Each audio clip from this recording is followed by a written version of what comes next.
Israel மீது வீசி தாக்குதல் நடத்திய பதற்றம் இன்னும் தணியவில்லை. இதிலிருந்து தற்காத்துக் கொள்ள இஸ்ரேலுக்கு அயர்ன் டோம் உதவியுள்ளது. மேலும் அமெரிக்காவின் பாதுகாப்பு உதவி இஸ்ரேலுக்கு தேவைப்பட்டதாக தெரிகிறது. அப்படி எந்தவித ஏவுகணைகளை ஈரான் பயன்படுத்தியது, இஸ்ரேலின் பாதுகாப்பு அமைப்பு எப்படிப்பட்டது என்பது பற்றி விவரிக்கிறார் செய்தியாளர் பாலவெற்றிவேல். ஈரானின் ஏவுகணைகள் இஸ்ரேலின் தடுப்பரணை தகர்த்தது எப்படி விரிவாக பார்க்கலாம். அக்டோபர் 1ஆம் தேதி குறிப்பாக மத்திய கிழக்கு பிராந்தியத்தில் யாருமே எதிர்பார்க்கல.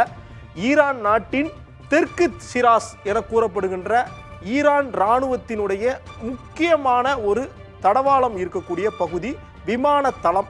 இங்கிருந்து தான் பேலிஸ்டிக் மிசைல் இஸ்ரேலை நோக்கி 1700 கிலோமீட்டர் தொலைவிற்கு பாய்ந்து தாக்குதல் நடத்தப்படுது.